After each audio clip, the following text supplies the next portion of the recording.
All right, finally a weekend where I can do a little bit of work. So I'm in the shop, I've got some projects on the car, but before I leap into that, I actually am doing a tiny bit of upgrading.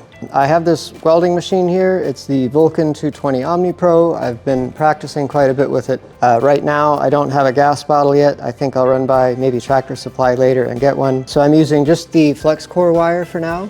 And the one upgrade that I thought I might give myself is a little bit better whip and gun for it. So let me show you that. By the way, sorry for the background noise. There's a little bit of construction going on outside. Here's the whip that came with the machine. Perfectly, functional, but not super long. I don't think it's many feet, maybe 8 feet long, 6 feet long, something like that. I found that on, I think I got this just on Amazon, and I think it was around $80, maybe $85, right? I got an upgraded whip. Let's see if I can get it open here. Yeah, so this is how it arrived.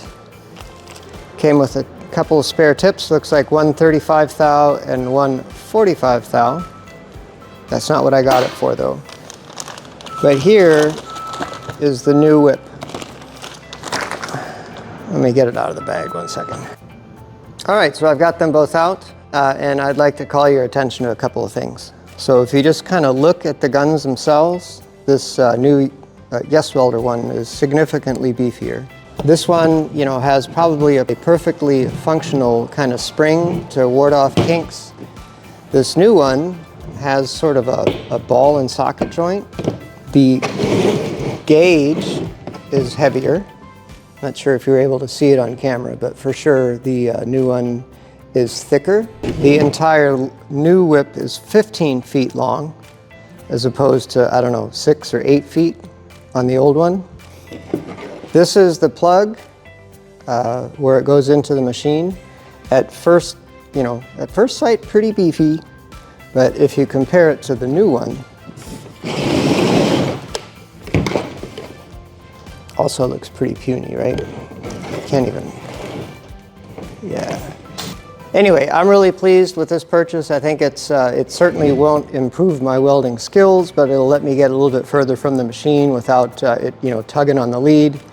And I thought for like $80 or whatever it turned out to be, it was a very significant upgrade from what came with the machine. So I'm tickled with the purchase. I think I bought it on Amazon. I might put a link in the description if I think of it. All right, little tiny bit of story time. I have a couple tasks this weekend, tasks that I've been looking forward to doing for probably 2 weeks. There's been a sort of a winter storm sort of in the central and eastern US for the last couple weeks now, or at least strong cold conditions like 10, 20, 25 degrees below normal. Some of you know that I actually work in power and electricity and gas and so forth, so it's been an extremely busy couple of weeks and weekends, but finally there's some reprieve. So it's, man, it must be mid-70s out or something. I've got the doors wide open. Unfortunately, that means you can probably hear the construction in the background. But anyway, I've got a couple of tasks. The reason I'm going to try and do them today is, first of all, I noticed that I think my transmission fluid is getting kind of old. It's becoming less smooth to shift, and I noticed one day on my way home from work, I kind of got caught in a traffic jam, or I spent, 45 minutes to an hour or so in kind of first gear, just sort of oozing along. And the transmission seemed to like to stick in gear, and also kind of acted up a little bit, tried to self-propel itself forward while even the clutch was fully depressed. So my theory is that there's two things going on. One is that my transmission fluid, which is, right in between my headers, or at least the transmission with the fluid has gotten too hot too many times and has degraded. I think when I was stuck in traffic there, two things probably happened. A, the transmission got relatively hot, given that the headers run right by there, and B, the actual clutch slave cylinder line also runs pretty close to the headers. And I have in the past, usually on long road trips, where you're maybe going the speed limit, say, the whole way, after a few hours get a heavy clutch pedal, which indicates that I'm boiling the fluid in my clutch cylinder line. So I'm going to switch camera angles here and try and show you what my project for today is. And again, apologies for the background noise, and also my tripod isn't working, so there's going to be a lot of handheld videos today. Anyway, here we go. All right, so I've already got the car in and I've got it raised up. I do not yet have a lift. That is in the plan for soon. I just need to actually pick a lift, and I'm waiting to find an installer to maybe give me some guidance on which lift to buy. And who knows, maybe even knows of a second-hand lift or something that can be installed in my space here. So I'm on ramps in the back, I'm in gear, and the handbrake is on, or emergency brake. And then yes, I am actually double jack standing it, either because I'm a chicken or because I'm really a safety first kind of guy. So I'll climb under here in just a little bit, but here's my exhaust going right by the transmission, and I'm going, oh, and here's my auxiliary fuel pump. My car has to have an extra fuel pump, but they are not insulated. So here's my plan for today. Let me walk back over to my table here. So I have transmission fluid. I went with Royal Purple Synchromax. I think that's pretty good. I've changed transmission fluid one time before, and it had exactly the effect that I wanted to. It made the transmission smooth as butter, and even after long stop and go sessions, it didn't make the shift selector seem sticky in any manner. And then the other item that I've got for today is this is Mishimoto, I think, both items. So this is an insulating sleeve for my clutch hydraulic line. And then this is several feet of insulation that supposedly goes to, geez, I don't know, 1,800 Fahrenheit or something like that. So way hotter than what my headers should be getting. So I am going to be making some sweaters or blankets or something like that for the exhaust pipe that goes by the transmission. So it's actually come with some, I don't know, metal zip ties here as well. So the project for today is to put new fluid in, get the clutch line blanket on, and then also create some sort of blanket for the headers as they go by the transmission. Should save the tranny and this fluid for a little bit longer. All right, I'm gonna get to it. All right, here we are under the car. I've got it up. I'm jack standing it. Sorry, my light is acting up a little bit. So first things for changing the transmission fluid is up there where my, well, you can't see it. Where my pinky is the actual fill plug. Down here is a drain plug, and these take just regular 3/8 inch drive, so just, you know, use your regular spanner. And then there is another drain plug right back here on the passenger side.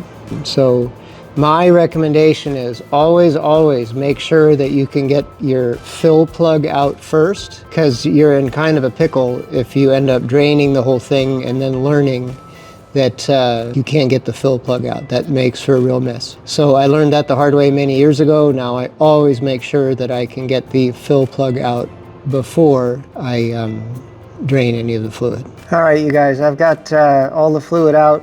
I've got drain plugs open on both sides. This is the passenger side drain plug. I'm not sure I showed that one earlier. See if I can get over here without getting drips. Hard to see. It's kind of a cross opposite, but sort of more like here and on the driver's side. Surprisingly, a lot of fluid came out of this one, even after the one over on this side had already barfed out a bunch. So clearly there's some separate compartment here that's important to also drain. The fluid looked really great. It didn't smell burnt, had absolutely nothing, seemed very, you know, had all the viscosity it would need. But it did have something like, I don't know, 35 or 40,000 miles on it. And it has to live right next to these, you know, that obviously get pretty hot. So I'm sure a change was in order. Anyway, I'm gonna seal all this up. I'm gonna pull the fill plug out completely and then get to pumping away until it leaks out, and then replace the fill plug and hopefully be done with this effort. Alrighty, well, I thought I got it all in the drain pan, but it looks like murder she wrote under here. So I guess I got some cleanup to do. From the other side, it looked like I had done everything so slick, but I guess not.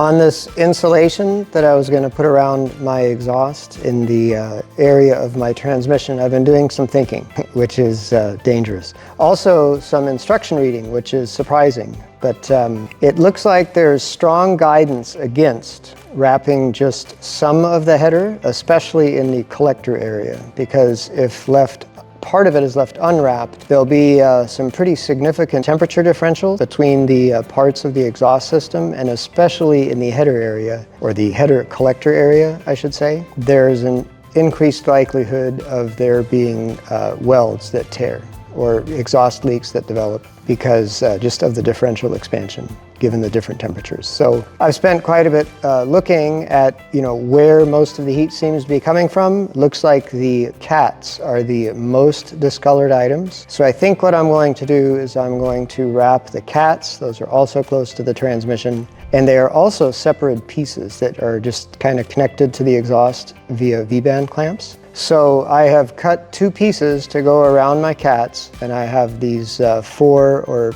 I don't think I have 6 or so metal zip ties that I'm going to use to affix them around there. One kind of interesting thing, and I got this from following the instructions, is that there's a certain way to prepare the little thermal blankets before installing them. And I'll get the camera turned around here and I'll show you guys what that looks like. This is what the edge looks like.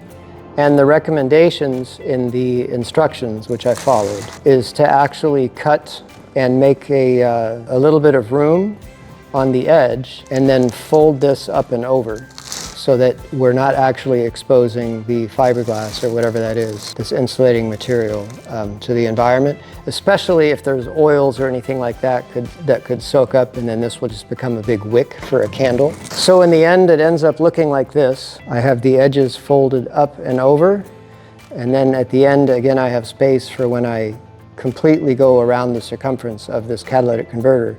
I can actually seal it all up tight, and I shouldn't get any sort of oil, drips, gas, anything that will soak this material full and potentially combust.